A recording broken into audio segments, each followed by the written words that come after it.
do të vemi tek ai thoj që është i zbutur i lehtë dhe nga i fort që mezi pritej, atë mund ta përkulësh kështu lehtë, shumë thyhet. Po ndërkohë e pret dhe e largon që të rigjenerohet, të dalë një thoj i ri. Atëherë, kur kemi një thua të ri, të brisht, ne nxorëm në figurë aty, që janë si fije kështu, që ato do të hiqen me lime kështu, po duhet të tregojmë kujdes për trashje dhe për forcimin e keratinës së thojit. Atëherë, kush na ndihmon më shumë? Pra në rastin kur ne duam ta gryjmë, ta dobësojmë strukturën e thojit, përdorim vajin e rigonit.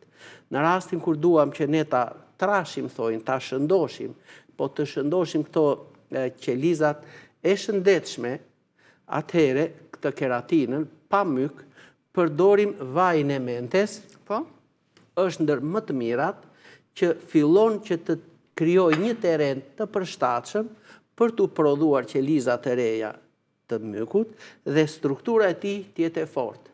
Do me thënë, ne të mos kemi një cip të hollë të thojit, të brisht edhe të kuqurent, por ajo keratina të jetë e trash, e plot, e mirë. Atëherë, në rastin e dytë, ajo që na jep më shumë rezultat është vaji mentes dhe shplarja me mente, por njëkohësisht edhe me borzilokun. Po janë bimë që ne i gjejmë lehtësisht, sidomos në këtë periudhë të freskëta dhe i trajtojmë. Duam thash që të rregullojmë gjithashtu edhe pH-in. Atëherë, këtë pH-in shumë mirë ne e rregullojmë thjesht vetëm duke i shtuar pak uthull të mollës. Në këtë mënyrë, këto çajrat mund të vlojnë deri në 2-3 minuta, i përdorim shumë mirë për trajtime sipërfaqësore nga jashtë. Ja, mund ta hedhim edhe këtë uthullën. E përdorim shumë mirë për shplarjen e thojit nga jashtë dhe mbasi thahet kjo, atëherë ne vendosim 1-2 pika vaj të mentes dhe mbi të përsëri kremin antimikotik. Çfarë ndodh nëse e hedhim direkt uthullën aty tek? Është një mjedis shumë acide dhe ndoshta Po pra pH-i është shumë i lartë. Është acid, është gryes, shumë mirë, më bën shumë mirë se gryen, pastron, i shplan shumë shpejt ato, por duke qenë më pak se 5 pH-i, atëherë krijon një teren ushqyes për ato kërpudha që mbeten aty. Dhe ato derisa t'i vijë radha e trajtimit mbas 12 orësh të tjera, atëherë fuqia e kësaj është dobësuar në të vërtetë, por kërpudhat e mykut aty shumëzohen shumë shpejt. Qartë.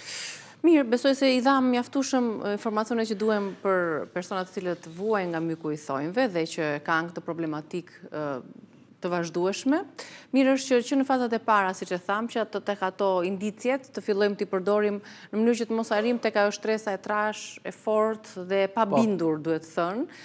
Nëse këto nuk trajtohen, sjellin ndonjë problem bumerang të shëndetit? Po sigurisht, pra ato mbetjet do më infektojnë gishtin e këmbës. Ajo kërpudha e mykut do të vazhdojë duke ushqyer me serumin e gjakut, jo vetëm që thoj bie rrëzohet, por do të kemi parasysh që edhe ai matriksi i ri, pra kjo pjesa këtu, le të themi neve, kjo pjesa këtu që është, po e quajmë këtu, në pjesën fundore këtu, ku është matriksi, këtu është burimi, fabrika që prodhon qelizat e reja të thojit dhe që përparojnë. Atëherë, poshtë kjo e infektuar, edhe kjo infektohet. Pasi këtu qelizat e kanë atë sporin e kërpudhës, kështu që myku përsëri do të dali i çrregullt në formë, se është infektuar matriksi, burimi, domethënë, dhe do të dali jo vetëm i çrregullt, do dali shumë i fortë dhe i ngritur, i shkëputur nga baza e thojit. Qartë.